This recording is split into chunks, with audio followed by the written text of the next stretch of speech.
इतने सुबह सुबह 9 बजे 8:30 बजे एक कार्यक्रम ऑर्गेनाइज करना और वो भी पॉलिटिकल टच वाला कार्यक्रम ऑर्गेनाइज करना, ये अपने आप में बहुत डेयरिंग होती है। और चुनाव के दिनों में स्पेशली, और जब इलेक्शन नजदीक आया है तब तो इस तरह की डेयरिंग करना बहुत डिफिकल्ट है। यानी ये सिर्फ अभिजीत राणी कर सकता है, क्योंकि रात भर लोग जागते हुए रहते हैं और चुनाव के 2-3 दिन पहले तो ज्यादा जागना होता है। देखिए ऐसा है, मैं ज्यादा भाषण कर नहीं पाऊंगा आज, मेरा भाषण गौड़ जी करेंगे और रानी जी करेंगे। अभी हमारे पास आज का और कल का से 2 दिन बचे हैं। जरा बात मत करिए, वो बात करिए, याद है हमारे पास सिर्फ 2 दिन बचे और 2 दिन में हमें पूरा किला फतेह करना है। आप तमिल समाज के लोग तो सबसे ज्यादा है और असलम तमिल समाज के वोटर्स को अपनी बखूबी समझता है। तमिल समाज के परिस्थिति में लास्ट 15-20 साल में कुछ भी बढ़ोतरी नहीं मिले, उनकी परिस्थिति में, उनके विकास में कुछ भी बदलाव नहीं हुआ। फिर भी असलम ये समझता है ये वोट कहीं नहीं जाएंगे, ये मेरे पास ही आएंगे, उनको दूसरा कोई ऑप्शन नहीं है। हम सबने, हम क्या है और हमारी सोच क्या है, हमारी कैपेसिटी क्या है, ये हमने बताने की आवश्यकता है। ज्यादा से ज्यादा घर जाकर आप मोदी जी का बात करेंगे, हमारे विकास के काम के बारे में बात करेंगे। एसवी रोड हमने बनाया, मालवे रोड बनाया। माझी आप जरा यहाँ देखो, बीच में मैं ऐसा देखूं, मैंने तो एसवी रोड, मालवे रोड, सभी रोड हमने बनाए, इसके बारे में जानकारी दो। असलम ने रोड नहीं बनाए, ये भी जाके लोगों को बताया। मालवे के लोगों ने भी ये बताना चाहिए कि अस्पताल की फैसिलिटी कैसी नहीं है।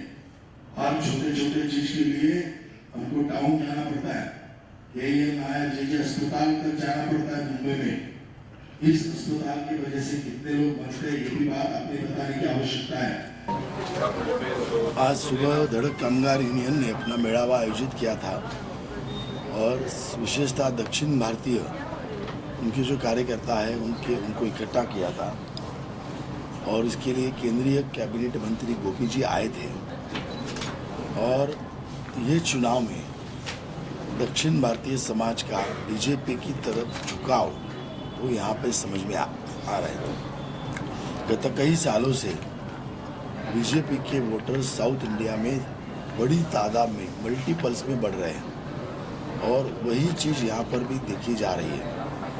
मलाड में भी करीबन 35 से 40 हज़ार साउथ इंडियन वोटर्स है और उसमें ज़्यादा तमिल समाज के हैं। आपने देखा होगा जो उत्साह हमारे साउथ इंडियन वोटर्स में है, वो देख के ये तय हो चुका है कि मलाड में परिवर्तन होगा और उस परिवर्तन की लहर देश के हर कोने में रहने वाले, हर सेक्टर में रहने वाले लोगों तक पहुंची है। आने वाले 2 दिन में क्या करना चाहिए, किस तरह काम करना चाहिए, क्या करना चाहिए और क्या नहीं करना चाहिए, इस बात का मार्गदर्शन उपस्थित नेताओं ने आज के कार्यक्रम में बहुत ही यशस्वीता किया है। कई सारे जो नेता है या कई सारे लोग हैं वो बदगलाने का काम करते हैं कि इस तरह का काम नहीं हुआ है, ये चीज़ें नहीं हुई, वो चीज़ें नहीं हुई है। ऐसे लोगों क्या व्यक्तियों क्या मैसेज रहेगा आपका? देखिए ये तो बात सही है ना, मलाड में विकास के काम तो हुए ही नहीं है और ये आंखों से दिखता है। आप जाइए, राठौड़ी जाइए, खारोड़ी जाइए, अंबुजवाड़ी जाइए, मालवनी जाइए, आप देखिए वहाँ कहाँ रास्ता बचा है, कहाँ पानी घर घर तक पहुँचा है, कचरे के ढेर रोड पे लगे हैं। बुनियादी सुविधा से आम आदमी बहुत दूर है और वो बुनियादी सुविधा लोगों को मिलनी चाहिए। इसके लिए स्थानीय कांग्रेसी विधायक और नगर सेवक इनका निष्क्रिय रवैया इन लोगों की समस्या तक लेके आया है। सिर्फ समाज विकास तक चीज़ों पे ध्यान देना और आम वोटर को टिकट गारंटीड लेना, यही विधायक असलम शेख की नीति रही है, जिसके कारण लोग उनको अभी बाय बाय करने के मूड में आ चुके हैं। अभिजीत आनंद सर, आपका ये पूरा कार्यक्रम रहा, क्या कहना चाहेंगे, किस तरह से सपोर्ट है? आज धड़क कामगार यूनियन महासंघ से जुड़े हुए लगभग 200 से अधिक पश्चिम भारतीय, उत्तर भारतीय, दक्षिण भारतीय महिलाएं, हमारे युवा, हमारे ज्येष्ठ नागरिक, सभी लोग पूरी तरीके से विनोद शिलार जी को समर्थन देने, उनके लिए काम करने और उनको जिताने के लिए यहाँ पर पूरा प्रयास कर रहे हैं। हमारी आज एक परिसंवाद सभा थी जहाँ पर केंद्रीय मंत्री सम्मानित सुरेश गोपी जी ने भी बहुत अच्छा मार्गदर्शन दिया, पूरी तरीके से विनोद जी को पूरी ताकत से समर्थन दिया है। मुझे विश्वास है कि आने वाले 20 तारीख को आप सबको कमल पे वोट देना है, हमें विनोद जी को जिताना है। ऑलरेडी विनोद जी जीत के रथ पर बैठ चुके हैं। धन्यवाद। कहेंगे सर आप?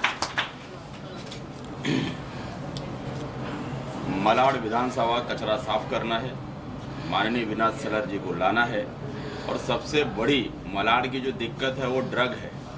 आज आप देखेंगे मलाड के गली गली में ड्रग माफियाओं का राज है। आज आप देखेंगे कि गली गली में घर बनवाने वाले दलालों का राज है। एक गरीब इंसान, एक रिक्शा चलाने वाला, एक भाजी बेचने वाला, एक इडली बेचने वाला, एक गरीब इंसान अपने घर को नहीं बना सकता बिना यहाँ के नहीं।